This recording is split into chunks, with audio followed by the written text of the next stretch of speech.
Sebelumnya, Assalamualaikum warahmatullahi wabarakatuh. Perkenalkan, saya Irsyad Khairi dengan 3 NIM digit terakhir saya 009. Saya berasal dari kelas A jurusan Teknologi Rekayasa Otomasi.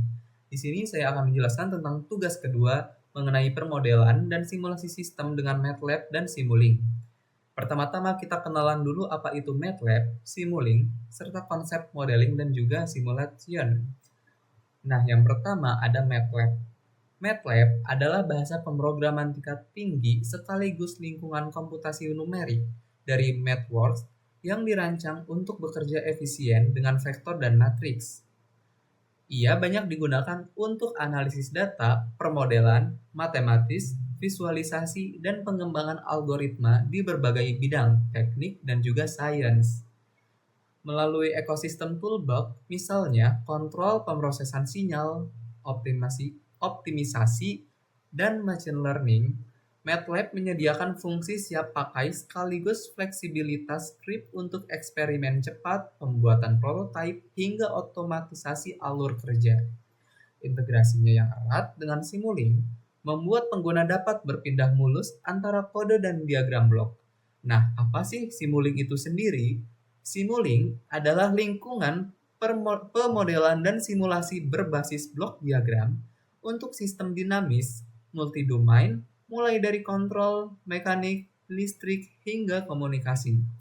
Pengguna merakit model dengan menghubungkan blok yang mewakili komponen fisik, algoritmik, mengatur parameter, lalu menjalankannya menggunakan software continue, discrete, atau hibrida. Oke, kita bisa langsung next. Lalu apa dari modeling itu sendiri? Modeling atau permodelan adalah proses membangun representasi abstrak dari suatu sistem nyata agar dapat dipahami, dianalisis, dan dirancang tanpa harus selalu bereksperimen langsung pada objek fisiknya. Representasi ini bisa berupa persamaan diferensial, ruang keadaan, fungsi alih, model black box, berbasis data diagram blok, atau state machine. Permodelan yang baik secara eksplisit menyertakan asumsi, parameter, kondisi awal, serta batasan operasional sehingga perilaku penting sistem dapat ditangkap dengan kompleksitas yang masih terkendali. Lalu apa itu simulation? Simulation atau simulasi adalah proses mengeksekusi model tersebut secara virtual untuk memprediksi respon sistem terhadap berbagai masukan atau gangguan dan variasi parameter seiring waktu. Dengan simulasi, perancangan dapat melakukan studi what if atau apa yang terjadi jika, analisis sensitivitas, verifikasi persyaratan, serta optimasi tanpa biaya dan resiko uji coba fisik. Hasil simulasi kemudian dibandingkan dengan data nyata untuk validasi dan temuan ini digunakan untuk menyempurnakan model maupun keputusan desain berikutnya. Lalu di sini ada Laplace transformation dan transfer function. Nah, di sini saya akan membahas terlebih dahulu apa itu transformasi Laplace. Transformasi Laplace adalah metode matematis yang digunakan untuk mengubah fungsi waktu atau domain T menjadi fungsi dalam domain Laplace atau domain S. Dengan transformasi ini, persamaan diferensial yang biasanya sulit diselesaikan dapat diubah menjadi persamaan aljabar yang lebih sederhana.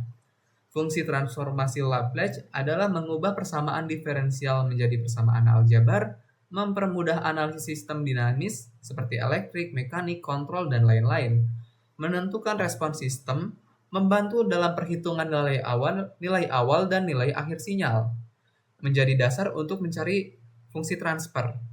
Nah, lalu apa itu fungsi transfer atau transfer function? Adalah perbandingan antara output dan input sistem dalam domain Laplace dengan asumsi kondisi awal 0. Fungsi ini menggambarkan bagaimana sistem merespon suatu masukan. Fungsi transfer function sendiri memberikan hubungan matematis input-output sistem, memudahkan analisis stabilitas sistem melalui pole dan zero, menentukan karakteristik respon transient, dan digunakan dalam desain kontrol otomatis seperti PID, menyederhanakan permodelan dalam bentuk diagram blok. Di sini ada contoh permodelan dari sistem hidrolik yang biasa bisa kita temui dalam tempat cuci mobil. Sistem hidrolik adalah contoh nyata yang di mana dia tuh inputnya ada driving means atau pompa yang ada di sini, dan elemen kendali pressure dan directional control, dan output berupa gerakan pistonnya sendiri. Ini dalam sistem hidrolik ini menunjukkan bagaimana sistem sinyal kontrol atau aliran tekanan fluida mempengaruhi output atau posisi dan kecepatan dari piston itu sendiri. Lalu di sini ada permodelan sistem mekanik. Komponen mekanik itu ada pegas, damper, dan inersia. Dan dia biasa disimbolkan dalam kontrol ini membantu membuat analogi antara sistem listrik dan mekanik, sehingga bisa dianalisis dengan metode yang sama, fungsi ahli atau respons sistem. Di sini ada permodelan sistem elektrik. Di sini ada komponen dari elektrik itu sendiri seperti kapasitor, resistor, dan juga induktor. Oke, bisa next. Di sini ada sistem kontrol. Sistem kontrol adalah suatu sistem yang digunakan untuk mengatur atau mengendalikan dan mengarahkan perilaku atau keluaran suatu proses, plan, agar sesuai dengan yang diinginkan. Oke. Lalu sistem kontrol itu sendiri terdiri dari input atau set point dan reference, nilai yang diinginkan dari sistem, misalnya kecepatan motor 1000 rpm. Lalu ada summing point, tempat membandingkan input dengan output aktual atau feedback, hasilnya disebut error atau kesalahan. Yang rumusnya, error itu sendiri adalah input dikurangi output. Yang kedua ada controller, yang berfungsi mengolah sinyal error agar bisa memberikan perintah yang sesuai ke plan.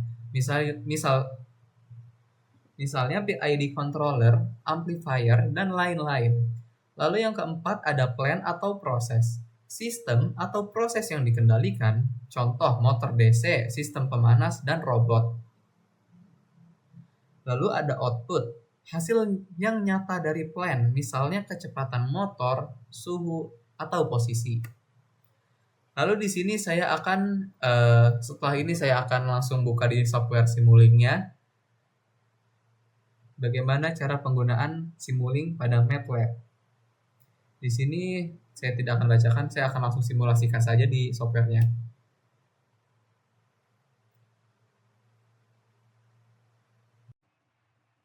Oke, di sini saya akan menjelaskan cara penggunaan MATLAB dan juga penggunaan dari Simulink. Nah, pertama-tama saat membuka software MATLAB, dia akan seperti ini tampilannya. Nah, untuk ke Simulink bisa kita klik di prompt ini, Simulink. Atau enggak kita bisa klik yang ini. Biasanya agak lemot, jadi kita tunggu terlebih dahulu untuk Simulinknya.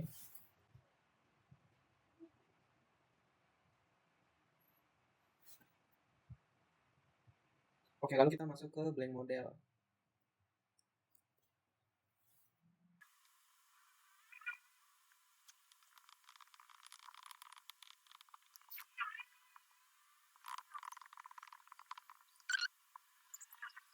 Setelah terbuka seperti ini, kita masuk ke library browser.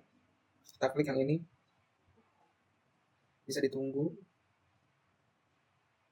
Nah, nanti akan muncul library seperti ini. Nah, di sini saya akan menjelaskan beberapa seperti di sini yang Simulink.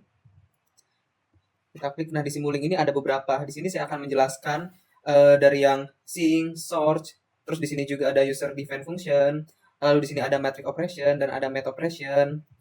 Lalu masih ada yang lain-lain kayak logic, terus ada ini loop tables. Nah, pertama-tama di sini saya akan masuk ke yang basic, ke source. Nah, jadi source ini tuh berupa inputan. Jadi di sini tuh source itu berfungsi sebagai inputan. Lalu ada sync. Nah, sync ini buat si tampilan keluarannya. Jadi apa yang mau kita tampilkan dari outputan kita. Misalkan sini saya kasih contoh, di sini saya akan menggunakan sebentar. Saya cari. Nah, ya, kalau misalkan kita mau menginput, kita bisa geser begini. Nah, seperti ini. Atau kita bisa klik 2 kali. Lalu kita cari nama komponennya apa. Nah, seperti ini. Lalu di sini saya akan contohkan dengan yang scope. Ini kita tarik aja. Nah, ini kalau ada panah kayak gini, ini bisa langsung kita klik. Nah, di sini juga ada yang lain. Tapi di sini saya akan menjelaskan yang ini dulu. Ini bisa kita klik run atau bisa kita CTRL-T buat running. Ini bisa kita tunggu. Nah, di sini saya akan beri contoh nih. Ini kita klik bagian scope-nya.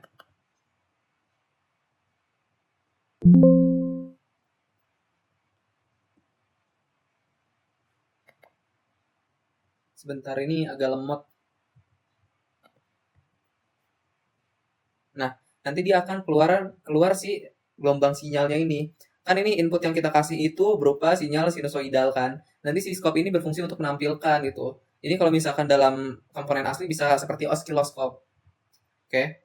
Lalu di sini juga dalam Sync sendiri itu ada beberapa. Di sini tuh ada display. Display itu fungsinya buat menampilkan dalam bentuk angka. Misalkan ya, saya di sini nah di sini juga ada beberapa inputan. Sini saya akan coba satu-satu beberapa.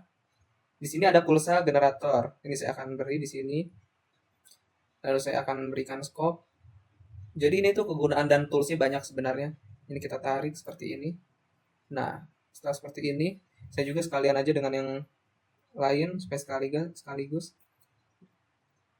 Nah, di sini ada step juga. Nah, terus kita pakai scope yang ini.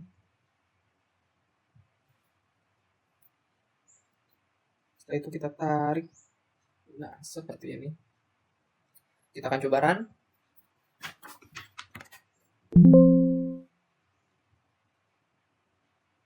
Nah, ini ada hasil gelombangnya. Nah, ini untuk scope. Nah, untuk scope sendiri ini tuh bisa kita ganti. Kita klik nih bagian ininya. Ini untuk step time-nya itu bisa kita ganti. Misalkan saya kasih di sini 5 gitu ya. Ini kita running lagi. Jadi maksudnya apa sih 5 itu? Nah, dia itu akan naik itu setelah 5 detik gitu. Ini kan bisa kita lihat ini stop time. Ini ada T-nya nih buat waktu 10 detik. Jadi dia ketika 5 detik dia akan langsung melonjak ke atas gitu. Dia tuh bisa diubah-ubah di sininya. Misalkan kalau kita ganti jadi 2 gitu ya. Kita lihat lagi, kita running lagi. Nah, dia akan melonjak ke atasnya setelah 2 detik. Dan untuk ketinggiannya pun bisa kita atur. Misalkan di sini final value-nya 2 gitu. Kita running lagi.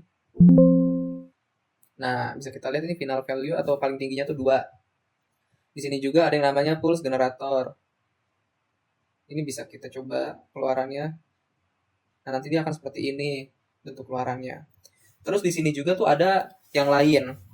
Ada beberapa seperti yang lain. Di sini tuh ada yang namanya demux dan juga ada mux.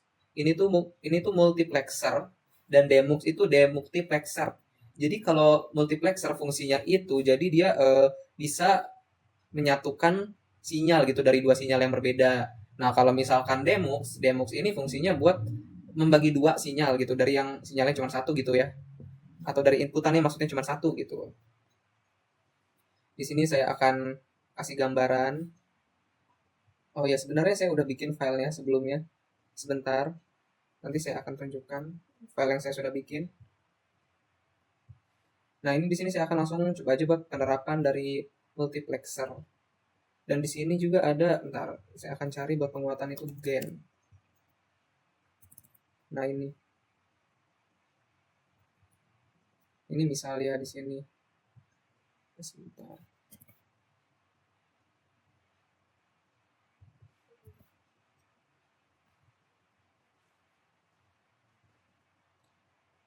Saya di sini akan menggunakan yang sine wave. Nah, seperti ini.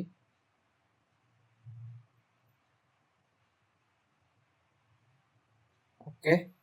Lalu setelah itu di sini saya akan sambungkan. Nah, fungsinya gain di sini itu apa sih? Nah, gain itu di sini berfungsi buat sebagai penguatan sinyal.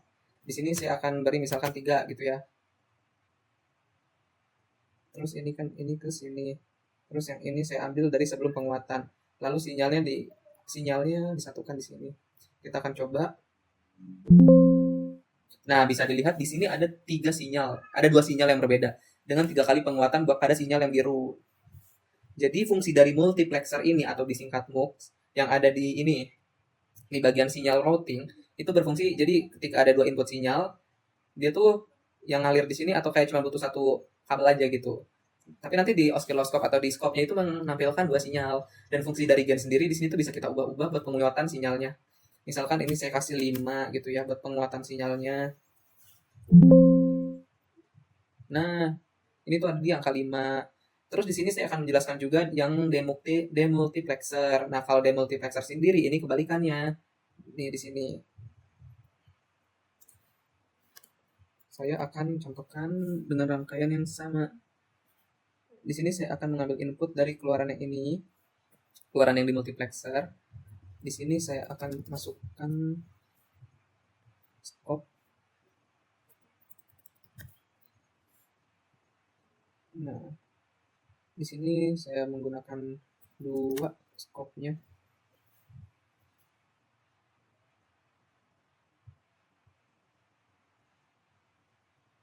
Oke, lalu kita running. Nah, kalau demultiplexer ini fungsinya untuk membagi sinyal. Kan ini pada awal tuh cuma satu inputan sinyalnya. Nah, nanti dia tuh bisa terbagi dua di osiloskopnya. Nah, ini sinyal setelah penguatan dan sinyal sebentar.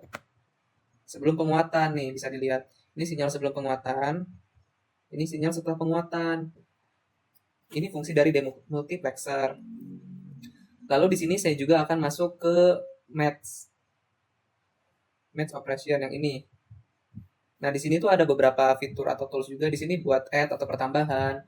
Lalu di sini ada bias, ada perkalian pembagian. Saya akan coba beberapa. Lalu di sini pun ada matriks, ada polinomial, ada bilangan imajiner. Terus di sini saya akan menggunakan yang ini. Ini juga ada subtract. Di sini saya akan coba ini dulu ini atau mutlak kalau di matematika namanya. Di sini menggunakan display yang ini. Jadi fungsi display itu ini. Nah, lalu buat inputannya di sini saya akan menggunakan yang ini. Saya akan menggunakan yang sebentar. Nah, ini konstan ini. Ini tuh berupa angka. Sini satu lagi.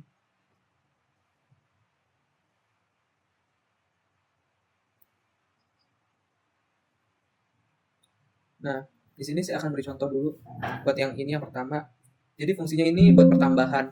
Ini bisa kita lihat kan di sini plus plus. Artinya ini tuh buat pertambahan, dan dia display ini untuk menunjukkan hasil dari outputnya, dan outputnya di sini adalah pertambahan. Di sini saya akan coba ganti angkanya jadi 3 misalkan. Saya run balik. Nah, angkanya berubah jadi 4, bisa dilihat. Lalu di sini juga saya akan gunakan lagi buat ini perkalian sama pembagian. Terus ada lagi buat nilai mutlak.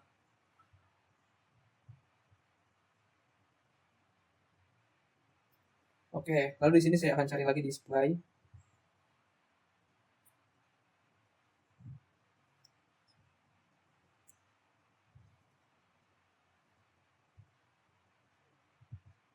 Seperti ini.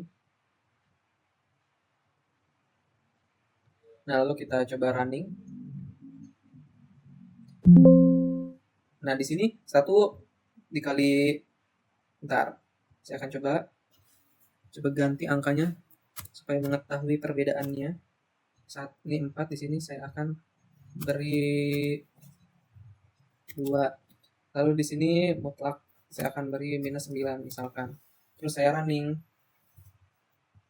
Nah, di sini fungsi dari mutlak ini adalah, jadi mutlak itu pasti hasilnya positif. Kalau dia inputnya minus, mau dia inputnya minus atau positif, dia output bakal jadi positif. Lalu di sini dia tuh pembagian gimana ya? Ini kan awalnya tuh 4 nih. Terus dibagi 2. Hasilnya sama dengan 2. Coba kita ganti. Misalkan ini 8. Jadi berapa di situnya? Nah, jadi 4 hasilnya, berarti ini terbukti benar. Lalu kita akan coba yang lain. Tadi kan matematika udah. Kita akan coba ke matriks. Tapi sebenarnya buat bikin matriks ini kita bisa dengan cara seperti ini. Ini submatriks itu kalau udah yang banyak. Sebenarnya kita bisa bikin matriks dengan yang sederhana. nggak harus kita insert dari situ. Sebelum itu kita akan coba masuk ke ini, user define function. Nah, di user define function ini ada namanya MATLAB function. Nah, ini tuh fungsinya apa sih? Jadi fungsinya ini tuh buat kayak kita ngebuat suatu rumus. Ini bisa kita klik. Kita tuh di sini buat, nah nanti dia akan muncul tampilan kayak gini. Jadi dia tuh kayak buat ngebuat program.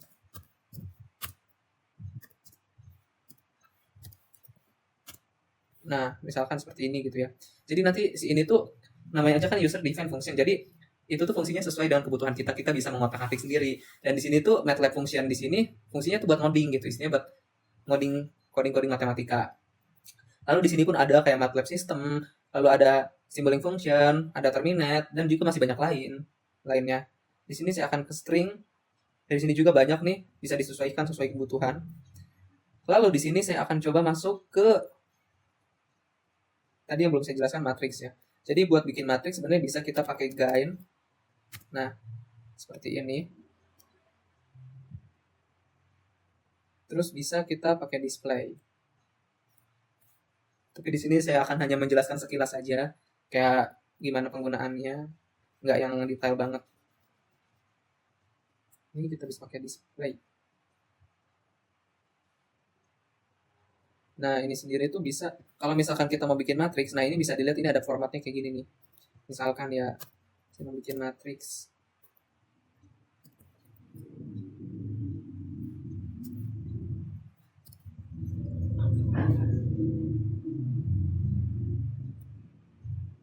Ini bisa kita ini.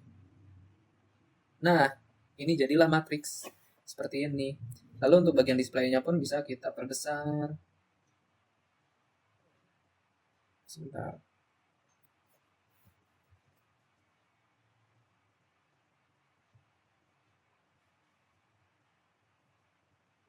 Misal saya di sini akan menggunakan yang ini buat inputannya. Saya akan coba menggunakan konstan.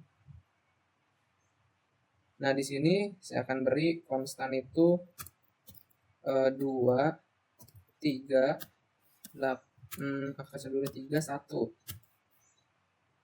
Oke. Nah, ini kita sambungkan.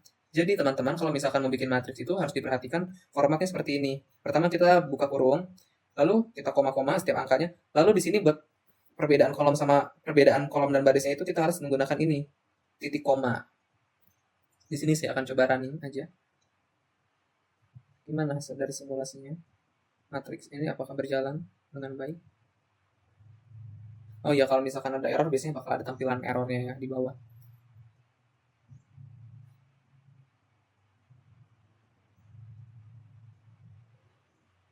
Cukup lambat ya. Nah, ini bisa kita zoom. Nah, jadi begini cara membuat matriks sederhana. Dan ini udah sesuai ya dengan penjumlahan matriks itu sendiri. Hasilnya nih. Ini kalau misalkan kita ganti bisa sesuaikan dengan kebutuhan kita. Itu untuk yang matriks. Lalu apalagi yang belum saya jelaskan? Sebentar. Sebenarnya masih banyak fungsi-fungsi yang bisa disesuaikan di MATLAB ini, terutama di simulingnya itu sendiri. Oh iya, terus saya akan coba ke logic operation. Logic operation tuh yang kayak and or not gitu. Coba ya, saya cari logic operation.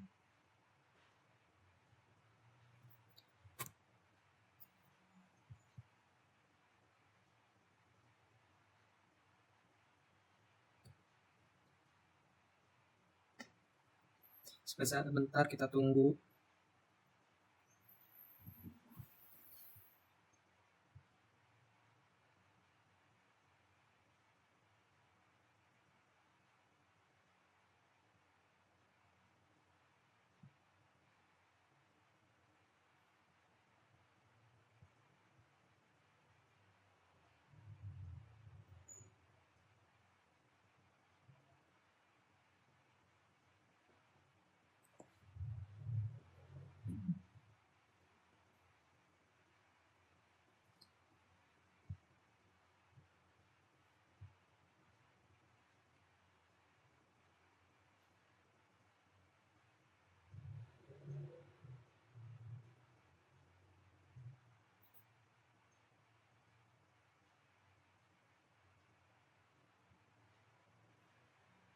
Nah, udah seperti ini, kita langsung aja coba gunain yang N.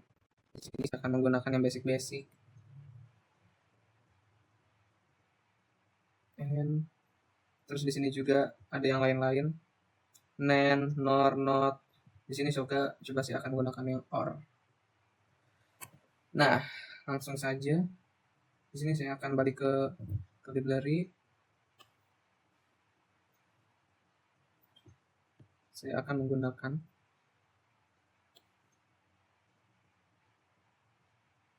sebentar. Nah, saya akan menggunakan yang konstan yang tadi saya selalu gunakan. Nah, ini.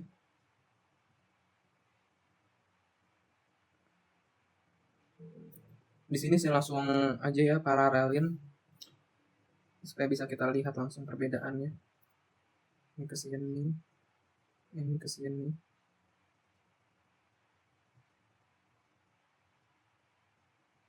Nah, di sini juga kita bisa membuat gerbang logika. Tampilan dari gerbang logika. Di sini display kita butuh 2.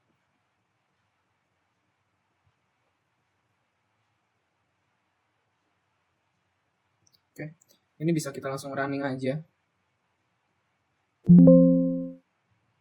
Nah, untuk N1 dan 1, untuk N ketika dia 1 dan 1, pokoknya dia hasilnya 1.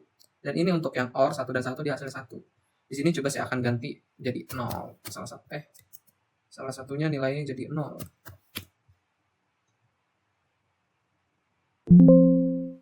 Nah, untuk N, karena N itu perkalian, maka dia ketika nilainya 0 dan 1, dia hasilnya 0. Sedangkan OR karena perjumlahan, dia hasilnya akan tetap 1. Nah, sekian mungkin segitu kurang lebihnya beberapa tools dan juga beberapa library yang ada library yang ada di ini MATLAB dan Simulink terutama. Mohon maaf jika banyak kesalahan dalam saya menjelaskan atau masih kurang. Sekian, terima kasih. Wassalamualaikum warahmatullahi wabarakatuh.